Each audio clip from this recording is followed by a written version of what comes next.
I was born in 1942.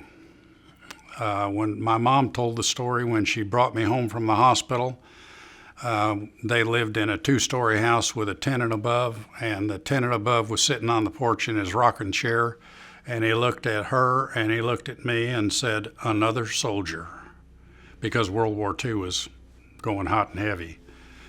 Lived in three different houses in Buffalo when I was a kid. Remember all three of them. And it's interesting, they're all still there. I've gone online and looked at the front of them and remember when I look at them that that's them. But Buffalo was totally different than Texas. And after I was here for a while, I realized I never had to go back there for any reason. And believe it or not, we left there in 52, we went back in 54, and I never did go back until 2004. And then I saw what was left, and I'm happy I'm here. None of my grandparents were alive when I was born. My grandfather was killed in World War I, and on both sides. My dad's name was Joe. In fact, his name was Joseph, like mine is, and he had no middle name. None of his brothers had a middle name. My mother, her name was Helen, her middle name was Elizabeth, and her last name was Schmidt. Both my parents were immigrants, and they did not know each other prior to coming to this country. They came, actually, he came in 1925, she came in about 1930. And they met here. He came from Bavaria, Germany. She came from Czechoslovakia. And they were looking for a new world and a new life. And in the mid to late 30s, they met and dated for a couple years and married. I do know that he came over with his mother, and then after that, brought four other brothers. My mom came over on the tail end of about 11 or 12 of them, and they all ended up in Buffalo. He went to schools trying to learn how to do a lot of things, and finally ended up landing a job for Sikorsky Aircraft, which is, I think, still in business, and they really started making helicopters. Were the first ones, as to the best of my knowledge, started making helicopters. And he got a job with Sikorsky, and after he was there for a little while, he met this fellow named Lawrence D. Bell, who was also working there. And they became pretty good friends and drank some beer together and spent some time together. And one day, Mr. Bell came over to my dad and he said, "I have an idea for a totally different helicopter than what we're doing here." And he said, "I'm going to try to get something going, and I want you to be with me on it." And my dad said, okay, a little skeptical, wasn't sure what was going to happen. But it did happen, and out of that came Bell Aircraft Corporation, and all this happened in Niagara Falls, New York, at quite a large plant. And so they worked together from roughly the beginning of the war, around 1940, late 30s, either at Sikorsky or when my dad went to work for him. And my dad was with him all the way till 1952 when he approached my dad and asked him about coming down here and heading up tool design in this plant. His badge number, and I still have the badge, was number 2. And for years, I kept wondering who number 1 was, because my dad never told me. He just always wore his badge when he went to work. Finally, I mentioned it to a friend of mine and told him, that he was badge number 2. And I said, "I don't know who badge 1 was." And he said, "Well, it was Mr. Bell. Who else would it have been?" He told all the brothers, all 4 of them, one of them worked at Bell, that if y'all will come to Texas, he said, there's so much going. He'd been down here already and looked on. I had a couple of them that were car salesmen and a few other different things. And he told them, just everybody come down. Let's all move down. And he said, we'll all get jobs and we'll recreate our same family down there as up there. That's what it meant to him. But none of them took him up on it. But several years later, when I got into high school and then when I got into college, I just realized that because of the financial rewards that my family enjoyed from my dad being able to come down here and work for Bell Helicopter Corporation, that really that's when our lives started. Actually, Hearst was here, but it was about, maybe, well, certainly no further north than Pipeline out here. And there just wasn't a whole lot of housing available. It was a small spot in the road. But there was a lot of stuff going on up at Richland Hills, not North Richland. North Richland wasn't even there. It was Richland Hills, and it was 183, which it still is, on both sides of the road. And for some reason, my dad just ended up finding a home there, and so we lived there from 52 to 61 when we did come to Hearst, because by that time he was into the business side of doing other things besides working at Bell Helicopter, and it was an opportunity to be able to come to Hearst. And by that time, Pipeline Road was in, Bedford-Euless Road was in, the freeway was going in. I mean, it was popping out here. I went to school at Birdville, the old Birdville School up on the hill there at Fossil Creek. I went to elementary school there. I was in the 5th grade when I came, finished the 5th, went through the 8th there, and I've said this before, and I still don't understand why my parents felt like I needed to go to an all-boys Catholic high school. I still can't figure that out. I'm almost over it, but still bothers me. And that's what they did, and they sent me to the south side of Fort Worth, Magnolia and Hemphill, to a school called Laneri Catholic Boys High School. At some point, and I'm not real sure exactly when it was, but John Barfield went to work for my dad at Bell. The other little side story is that Herman Smith also ended up working at Bell. Herman at that time, I'm told, was selling real estate, selling homes actually right down here on Pipeline where Simpson and Zelda Street are. There was kind of a rise in the road right there. And Z.L. Simpson was building homes on the north side of the road, and he had a little office just sat right off the road, a little shed of a building maybe as big as this area, half the size of this room. And Herman was there selling houses on weekends. At that time, I'm not even sure you had to have a license to do that, and told John what he was doing. So John went down there, and they started doing that for a little while on the weekends just to make money. And of course, ZL was doing some developing, and they learned a little bit from him, enough to kind of get going. But they didn't have one thing that they needed, and that was money. And my dad was always big on saving money and trying to be prepared. And so John mentioned something to one of the guys at work that worked with him and my dad, and told him he needed, I think it was $10,000. And this guy said, well, let me go home and I'll talk to my wife this evening and we'll see, maybe we can do something. Supposedly he came back to work the next day and told John that he couldn't do it. His wife was not for doing it.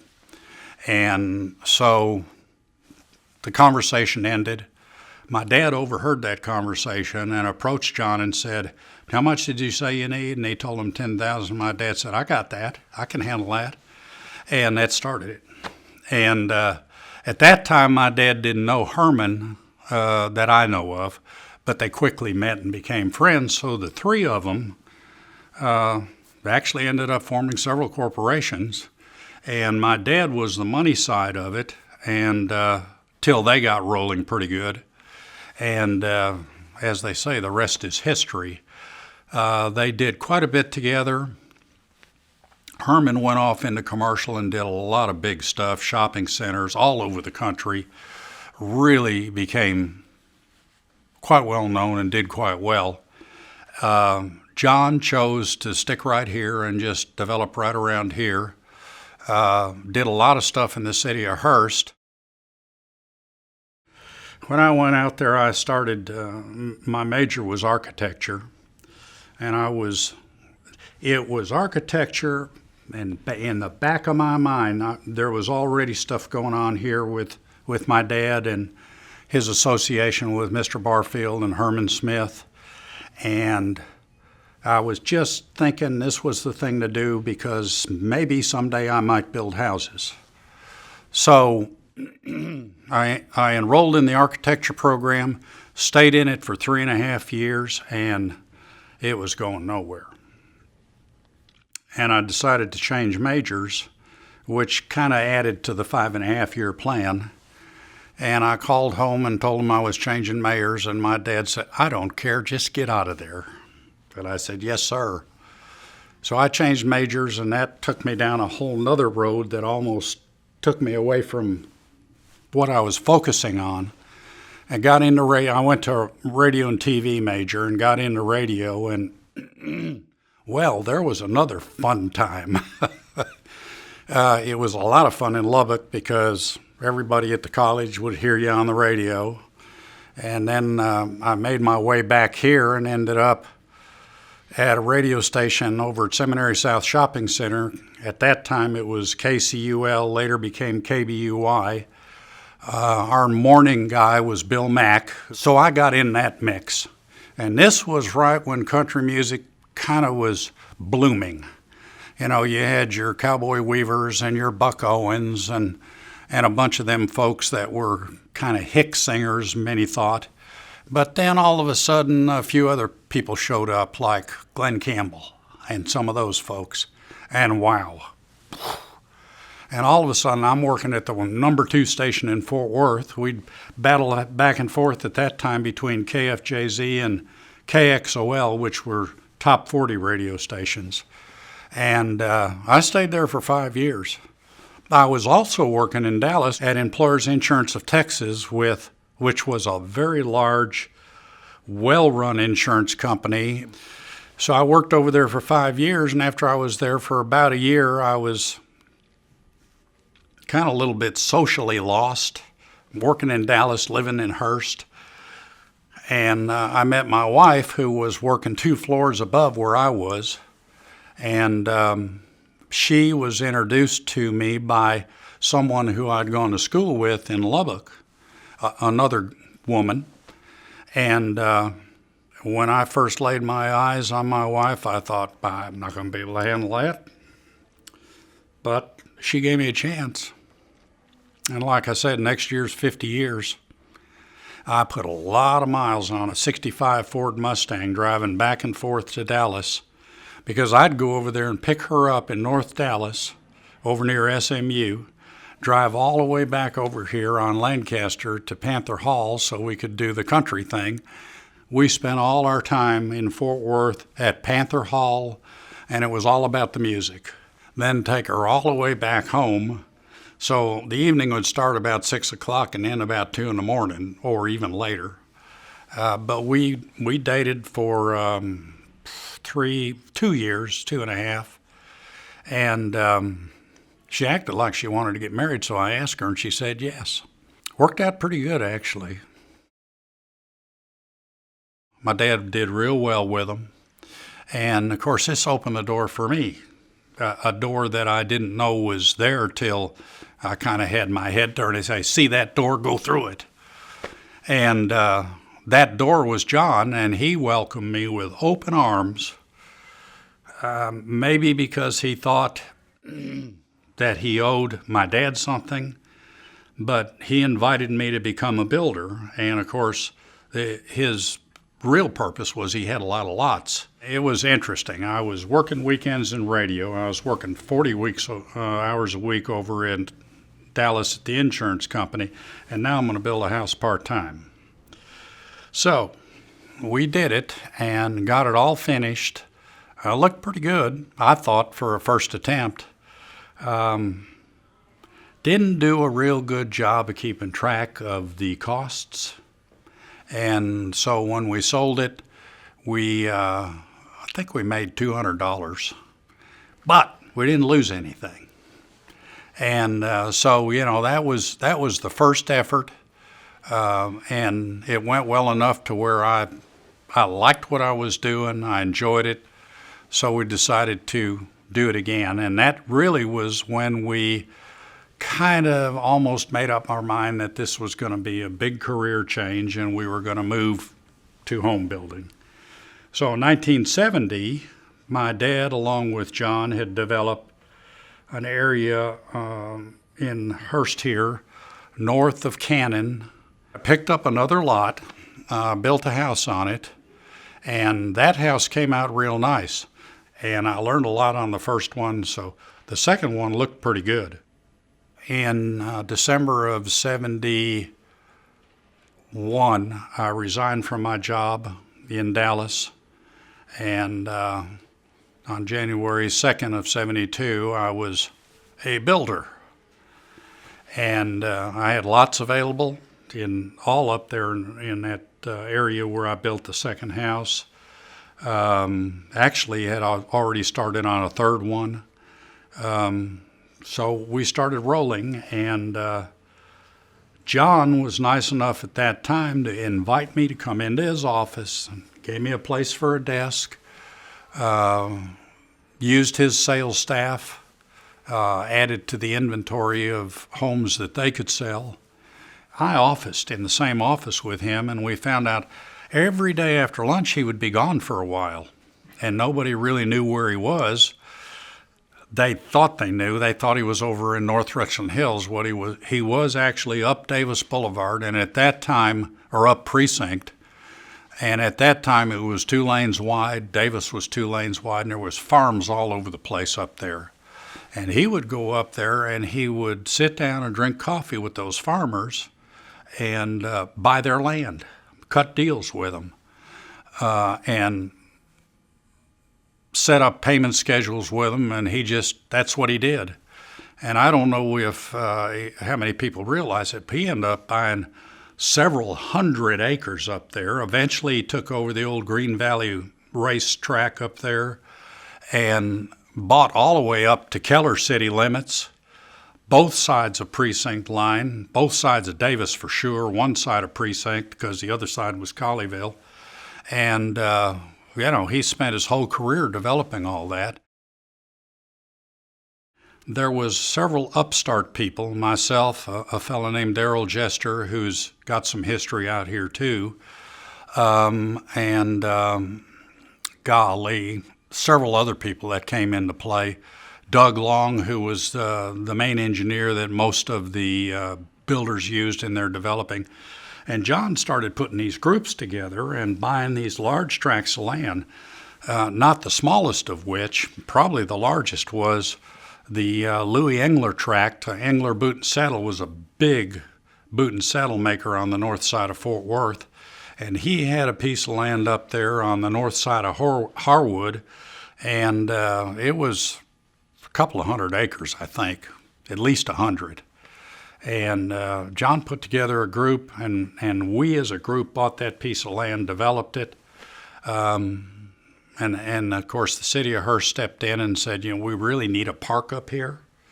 Is there any way you could see your way clear to do that with us? And that's how Chisholm Park came about. As a group, we donated that land, and of course that's one of the most beautiful parks in the area. I got lots out of it. Darrell Jester got lots out of it, and they started selling lots to other people, and there were builders. All of a sudden, there's all these builders showed up.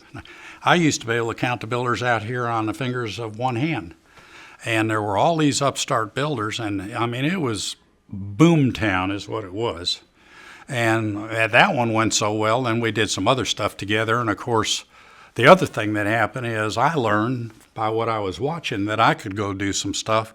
So I went off myself and found some little snippets and pieces and did some things by myself. Several of them turned out to be pretty good. Toward into the 70s and 80s, Darrell Jester, Ed Foster, and myself formed a corporation, and we started buying some land and developing. But we were all still hanging out with John because he was the godfather.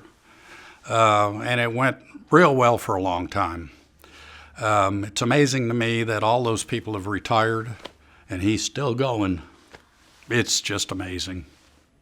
So we went along there from 72, we went 5-6 years, and John announces he's going to build a new office building. in 1977 opened a real estate company, and Ed Foster and Darrell Jester and myself took offices in there. We totally remodeled the building. Muriel ran the real estate office. We picked up some other salespeople, and all of a sudden we were in the same spot that I saw John in several years back. And you learn from your teacher, so you do what your teacher did, and it was successful. Well, we made that thing work for almost 20 years. During that time frame, we did some developments, two pretty good sized developments. One of them was real big between the three of us. And so we were just copying what we saw. And it ended up being a real good career, all because of John Barfield, but the first link was Herman Smith. And that's the whole story about how my name is mentioned in conjunction with those folks, but it wasn't really me, it was my dad. But my dad died in 1985 at age 78, and a lot of people just by the 90s didn't remember him because he built a few houses, but he never really was in the mix. So I've even seen John at meetings when he's talking about his history, and he'll say, well, it was me and Herman Smith, and he'll usually kind of wave to Patsy because Herman died in 94, and he'll say Joe Fuchs, and he'll point over at me. Well, it wasn't really me, but it all worked out real nice. I was smart enough to write down every house I built and what I made on it. I think when I figured it out when I was doing about 272, which is pretty, kind of sounds like a low number for a career that started in 1969 and ended in 2003, but there was a couple years in there when I didn't build any houses. You know, when Reagan, right before Reagan became president, things got a little bit dicey. And during Jimmy Carter's reign, you know, we went to 12% and 13% interest, and there was some stuff in there that slowed us up. So that 26 year was a banner year, but there was a year when there was only 2 or 3, and there was one year when there was none. When I moved to Hearst in 1961, there was actually curb and gutter laying where the freeway is now. There was streets that were supposed to be there. And it was the state actually stopped John and Herman and my dad from laying those streets. They came and they found the curb and gutter, and they stopped them from laying the blacktop because the freeway was going to come through there. And this is, the freeway was built they started building it in 67, 66. Well, along the freeway at that time, there wasn't anything. Actually, the first thing that popped up on the freeway was City Hall. You know, the city of Hearst was smart enough when that freeway came in my opinion, it was a smart move to buy that piece of land that they bought and build City Hall on it at Precinct and the freeway. And then even smarter they were to develop that as I call it downtown Hearst. And then, of course, prior to when Bill Souter no longer was mayor, they bought the piece that we now have the conference center at. But, you know, it just always seemed like there was a plan. When I first started really paying attention, Bedford-Euless Road was a hot spot. Of course, Pipeline was pretty hot, more so up, not here at Precinct as much as it was up toward Harrison Lane and that area where Hearst TV was. Arc Electric originally was there, Cooper's Florist, the old downtown Hearst. And then even up the hill to Connie's Uptown Drive-In and the Brown Trail Hearst area. That was nifty. But there wasn't a lot of entertainment that way, and, you know, it was just kind of storefronts and what have you. The real area that popped, in my opinion, and I don't know why, maybe because I was right there by it and maybe because these fellas were part of it, but was Bedford-Euless Road at Hurstview, and the Shady Oak Shopping Center that, when it first opened, had a Jerry Lewis Cinema Theater in it, had a Safeway store there where Dollar General is now. We had a Piggly Wiggly where Oh, the dance studio is there right behind the Jack in the Box. We had a Gibson store where Stroud's Gym is. I mean, it was a poppin' place. And of course, the little office building we had was right down the street. But I mean, everything was going on. Arc Electric moved up to Bedford Euless Road. It was just a moving and shaking place. And it was comfortable. It was just a comfortable place. I mean, it was home as best as home ever was for me. This happened right after my parents moved in that house, and I was still in Lubbock at school, but I came home. We were standing out in the driveway, and all of a sudden we heard this huge crash. And there was me and her and I think another girl standing there, and it just sounded horrible. I mean, big time wreck. And stood there for a minute trying to figure out where that was, because where it was, there wasn't anything over there. I mean, you know, I knew the city, and there was. So we got in our cars, Hurstview, right across where the new freeway was going to go in. It was just still a road, no bridge or anything. Went down to Bedford Euless Road, turned and right, and went up toward Precinct. Well, at that time, Precinct was 2 lanes crossing, and there was weeds this tall on all 4 corners. No ordinances then. And there was a stop sign. Nobody could really see anything for the Johnson Grays, as tall as this door is, in every direction. And those people could not see anything when they came up to that intersection. That's why it happened. And I remember distinctly driving up to Hurstview at Pipeline and sitting there and looking at trees out there, and a new fresh cut road, which was the continuation of Hurstview. As it goes up, it turns and crosses the creek and then goes up the hill. For whatever reason it happened, he ended up building just about the only restaurant in Hurst. Of course, like many people out here, we ate at his restaurant. I mean, it was the only place in town to eat, and on Friday and Saturday nights, you couldn't get in the place. It was a rockin' and rollin' place, and did real well until fast food came, and that he held on for a while. But that place was the place where you would go if you wanted to know what was going on in the city, and that was the place that you would go if you wanted to see anybody that worked in the city. And one of the people that I met years ago there, and I think I mentioned this to you, was Russell Johnson. And Russell and some other fellas, Driscoll, Johnston, Middleton, and more, were insurance agents, and those guys were writing a lot of insurance for everybody because there wasn't that many agents. And they covered all lines. They still do at their office. When I left Employers Insurance, before I walked out the door, I asked him if I could be an agent for them.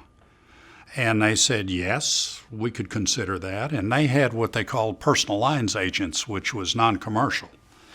And so they put me through their little school, sent me to get the test, and I got licensed as an insurance agent in 1973 and have been ever since. When my dad first moved here, he went to work at Bell, and he was piddling around and stuff, and he ended up buying a piece of land from Bill Souter. Bill told me once, he said, I'll never forget that deal. And I said, why? And he said, because your dad would not accept a check from a title company. He wanted cash.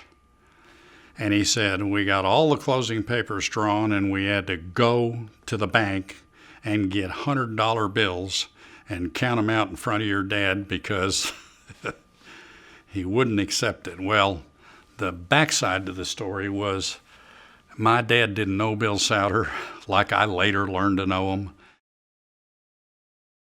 Betty Stimmel was on the city council, and Betty Stimmel encouraged me to become a member of one of the other boards. And she found me a place on planning and zoning. And I was on there for 4 years, and there was some kind of rub between, I'm telling you some stuff here, there was some kind of rub between me and one of the other council members. And so I was only on for 4 years, and then I was off. And then when Bill became mayor, I just called him up on the phone, and I said, Bill, you know me, I know you, our history goes back to way back. And I said, I got to be on a commission. And I said, I want to be on planning and zoning. And he said, I'll take care of it. And he did, and I'm in my 28th year. And I had to do something for the city because the city's done so much for me. I mean, it made my career, made my life. My kids went to the schools, the whole deal, you know. I mean, there's got to be a payback somewhere. I mean, we put, you know, pretty much everything around the mall together. I was there. I wasn't on P&Z, but I was going to the meetings when the mall was coming to be. The big deal was the expansion of the mall and all the other stuff that's happened. You know, we need to improve our streets and make our city more beautiful and attractive to new folks moving here. And I can help do that by being on Planning and Zoning Commission. Walmart, not this one, but the big one up north, was a big challenge, probably the biggest that we had, along with the council. Yeah, there's been things that have come up, and we've worked through them. While that one was a real challenge up there, this Walmart shopping center across the street, the marketplace, was a no-brainer. What we had over there was nothing. And now we got a pretty nice-looking situation there. And that's what we need to do up on Bedford-Euless Road. We've got places up there that need to be reconfigured, and we need to reinvigorate. That committee is made up of other board and committee members off of planning and zoning, and I'm the planning and zoning person, and there's parks and recreations and all these others. That committee is put together by members from these other committees to guide the city in decisions that they have to make about changes in zoning or in business types, I guess is a good way to put it. Example, these cigarette shops that have these electric cigarettes for sale. Tattoo parlors, you know, some of the things that's never been a challenge to the city because they weren't here 20, 30 years ago. So that commission's been put together to advise the city on how we need to handle some of that stuff by having input from members of these other committees, figuring that we know or have information that can help them make a decision. We need to be sure that the direction we're going in is a direction that's good for the whole city and not just for the person who wants to put the business in. You know, it's the big picture thing. And trust me, over the years I've seen the special interest take more out of the room when we're finished than the city got in return. And, you know, I think there's probably some places around here where we're suffering from that. So we just got to stay on track and be sure that our rules are the rules that they need to play by, because there's been times in the past when sometimes that got turned around. Well, my son is 45 years old today. He's been married a little over 10 years, got 2 kids, grandkids. I got a grandson 6, granddaughter that's 8. They live in the city next door. My daughter-in-law is a teacher, and she's been in the HEB school system for 15 or so years. My daughter lives in Hearst in a little subdivision that I did up on Cannon, just across the creek from the post office. It's a one little short cul-de-sac street. And when she graduated from TCU in 1999, I think it was, I was doing that subdivision. She came up there. I had 2 houses left, and she walked into one of them and she said, "Can I buy this house?" And I said, "Oh, yeah." And she said, "Will you make me a deal?" And I said, "No problem on the deal." And she's been up there since 2000.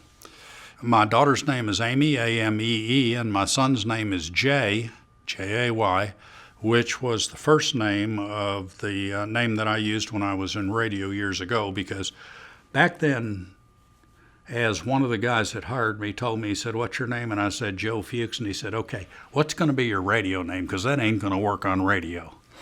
So I chose a name, first name of Jay, and when he was born, Rhonda and I looked at each other and said, no brainer. It's a lot of houses. It's a lot of families that you've made happy. A lot of people who have become friends. And see, not only did I build a lot of houses, but I was also a realtor and I sold a lot of houses. But I mean, I'd take off one hat and put on the other hat when somebody wanted me to. You know, I had this insurance hat, this realtor hat, and this builder hat. I did what I had to do, and, you know, felt like I could do all of them, and I think I made a lot of people happy. There was one or two that weren't. Seriously, only one or two. I mean, I busted myself in order to make sure everybody was happy. That's just the way it had to be. We were lucky enough and had good enough leadership in the early days. Bob Hampton, Russell Johnson, he was mayor. Herman Smith was mayor. When these younger, older fellas now, but when they were young guys, they were fired up about making this one heck of a place. And we had all the tools and the land and the stuff that we needed to do it. And we were very, very fortunate to have people who recognized that these guys could do what they did. And it's just been about leadership. We've been so fortunate that every mayor that we've had since I can remember, and even back in the 60s when I was a kid, they all had the best interest of the city at heart. It wasn't because they wanted to be mayor to enhance themselves or their business. I've been here so many years. I love this place so much. You might as well just say I'm goofy for Hearst. But that's the mark it's left on me. I just love the place. I wasn't born here, and I almost only was partially raised here. But everything that's happened to me here has made my life almost perfect. And so, you know, why not? I mean, that's enough to leave a mark for me. And my wife feels the same way. She doesn't even believe she was born in Dallas anymore. I mean, we don't even go over there anymore. You know, this is home. This is it. It's just been a thrill. And I'm not finished. I still got ideas and thoughts. That's why I'm on the committees and boards.